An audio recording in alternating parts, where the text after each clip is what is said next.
नमस्कार दोस्तों, आज हम बात करने जा रहे हैं क्वाड के बारे में। डिस्कस करेंगे मॉडर्न जियोपॉलिटिक्स में इसका इम्पैक्ट, कॉमन कंसर्न और इंडिया यूएस के बीच बढ़ते स्ट्रेटेजिक पार्टनरशिप के बारे में। तो बने रहिए वीडियो के साथ और जानेंगे इंडिया के 21st सेंचुरी के फॉरेन पॉलिसी के बारे में।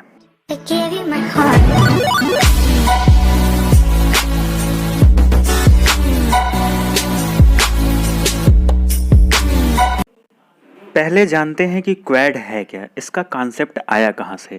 क्वाड का फुल फॉर्म है क्वाड्रिलेटरल सिक्योरिटी डायलॉग। ये एक इनफॉर्मल स्ट्रेटजिक फोरम है between US, Japan, Australia and India. इन चारों कंट्रीज के बीच रेगुलर समिट्स होती हैं, इंफॉर्मेशन एक्सचेंज होता है और मिलिट्री ड्रिल्स भी होती हैं। इस फोरम को सबसे पहले इनिशिएट किया गया था जापान के प्राइम मिनिस्टर शिंजो अबे द्वारा 2007 में। इसको तब सपोर्ट किया था यूएस के वाइस प्रेसिडेंट डिकी चेनी ने, ऑस्ट्रेलिया के प्राइम मिनिस्टर जॉन हावर्ड ने और तब के इंडिया के prime minister doctor Manmohan Singh ने। अब क्वेश्चन ये आता है कि क्वाड का मोटो क्या है। क्वाड बेसिकली जापान के पीएम शिंजो अबे का एक प्लान था और इसका मेन मोटो था इंडो पैसिफिक कंट्रीज के बीच आर्क ऑफ डेमोक्रेसी को स्टेबलाइज करना। पर इस ग्रुप को स्टेबलाइज करने का सबसे बड़ा रीज़न है चाइना। चाइना आज के समय एक मेजर बुली बनकर उभर रहा है। लगभग सभी नेबरिंग कंट्रीज के साथ चाइना का बॉर्डर डिस्प्यूट है, जिसमें जापान और इंडिया डायरेक्टली इन्वॉल्व हैं।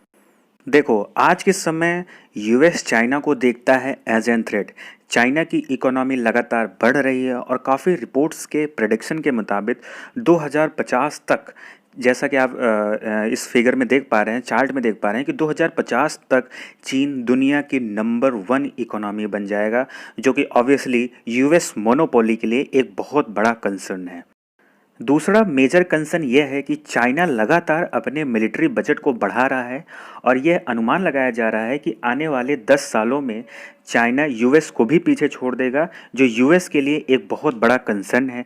जैसा कि आप यहाँ पर लिस्ट में देख सकते हैं, 2019 में यूएस का मिलिट्री बजट है $717 बिलियन, चाइना दूसरे नंबर पर है जिसका बजट है $177 बिलियन और तीसरे नंबर पर इंडिया है जिसका बजट है $60.9 बिलियन। यूएस द्वारा क्वाड को इतना स्ट्रांगली बैक करने का एक और कारण है, वो है साउथ चाइना सी और इंडो पैसिफिक रीजन में बढ़ता चाइनीज़ इन्फ्लुएंस।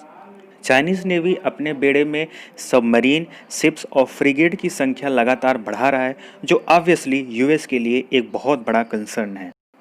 एक और मेजर इशू चाइना यूएस के बीच ट्रेड को लेकर है। यूएस प्रेसिडेंट डोनाल्ड ट्रंप ने कई बार ओपनली चाइना को अक्यूज़ किया है कि चाइना चीप टैक्टिक्स अपनाता है, जिसमें अपने सस्ते सामानों को यूएस में डंप करता है, जिससे अमेरिका को बिलियंस डॉलर का नुकसान हो सकता है। ये आप 2019 का डेटा, यूएस डेटा देख रहे हैं, जिसमें आप देख रहे हैं लगभग बिलियन और बिलियन डॉलर्स का नुकसान अमेरिका को उठाना पड़ रहा है। एक और कारण है कोरोना वायरस। कोरोना वायरस से यूएस में अब तक 76 लाख लोग संक्रमित हो चुके हैं और लगभग 2,14,000 से ज़्यादा लोगों की मौत हो चुकी है, जो कि दुनिया में सबसे ज़्यादा है। दूसरे नंबर पर इंडिया है, जो क्वाड का सबसे मेन पिलर है। यूएस प्रेसिडेंट डोनाल्ड ट्रंप पर पहले कोरोना मिसमैनेजमेंट के इल्ज़ाम लगे। इस वक्त पर वहाँ पर चुनाव भी होने वाले हैं, तो प्रेसिडेंट को काफ़ी बैकलैश मिला है। यूएस प्रेसिडेंट डोनाल्ड ट्रंप ने ओपनली इसको लेबोरेटरी में बना वायरस कहा और पूरी दुनिया को इन्फेक्ट करने का इल्ज़ाम चाइना पर लगाया। उन्होंने ओपनली इसे कोरोना वायरस न कहकर चाइना वायरस कहा है। यहाँ उनके यूएनजीनी स्पीच में उनके भाषण के कुछ पार्ट्स को हम प्ले कर रहे हैं। It is my profound honor to address the United Nations General Assembly 75 years after the end of World War II and the founding of the United Nations.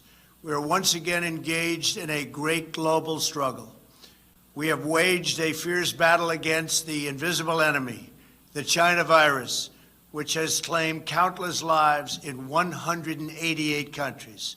In the United States, we launched the most aggressive mobilization since the Second World War.